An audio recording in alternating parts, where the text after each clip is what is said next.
and I look forward to it, actually. I know that, speaking about Scott Brown specifically, I worked with Scott.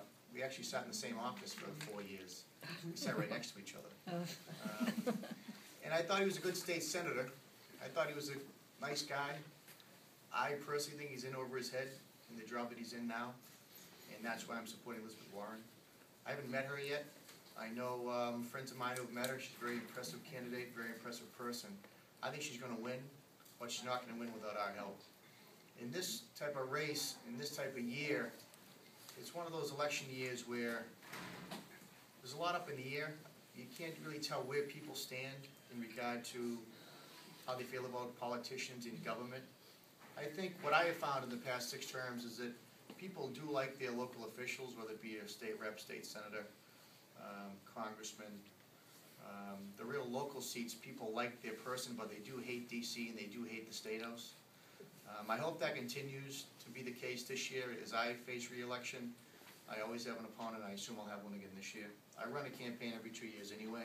So I'm out there campaigning, and usually what happens is there'll be other Democrats on the ballot who will ask for my assistance, and I'm happy to do it. I think one good thing about running every 2 years and having opponents is that we're always organized. My voter lists are always up to date. My sign locations are always up to date. I know who my voters are, whether it's a presidential election or a non-presidential election. So, what we were talking about earlier, it is going to take a coordinated effort, and it is a science. Politics is a science. No matter how good a candidate is, the person is not going to elect without the people in this room and the people that are on the streets, knocking on doors, telling their friends how good a candidate a certain individual is. So you're talking about GOTV a little bit. There will be a large turnout. Scott Brown is polling pretty high. I thought he'd be polling better than what he would be as an incumbent. Elizabeth Warren came out of nowhere in terms of politics, and she polled very high almost immediately, so you can see that people are unhappy with D.C., and it looks like they may be unhappy with even their representation in the Senate, John Kerry excluded. But it's going to take all of you really to roll up your sleeves to put her over the finish line. It will be a tight race. What does he have in the bank now, $13 million or something? That's crazy money. And I was looking at today in Florida with the exit polls, and 92% of the ads running in Florida for the past couple of days have been negative ads. 8% of the ads have been positive.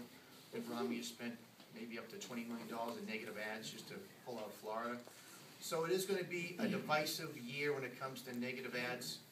People talk about negative ads, how much they don't like them. Unfortunately, if you look at the results of negative ads in Florida as an example, they are effective, and I do think that we're going to see a lot of negative ads in this state, whether the candidates agree to it or not. I think as time rolls on, I think you'll see negative ads.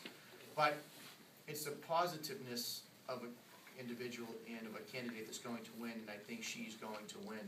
But there is a game plan, and you'll hear about the game plan from the coordinated efforts of the Democratic State Party, along with the National Party. So we need all of your help. We need to pull for all the Democrats this year. I think that the country is on the edge of, not the edge, but it's at a crossroads. The state is at a crossroads. And I always say about Weymouth, our town is only as good as the people that contribute to making it a great place. And politics is an extension of really caring about your community. I know all of you, I see the same faces all the time. I see the same faces out there working every campaign. Our community is only as good as all of you and all of your efforts that you put into it. This race is going to be won or lost based upon someone's efforts. And that effort is going to come from all of you. So I stand ready to assist in any way that I can. I've already committed to Elizabeth. And so I look forward to working with all of you. It's going to come fast. It's going to be over before you know it. So just let's all roll up our sleeves and get it done. So look forward to the victory parties in November. Thank you.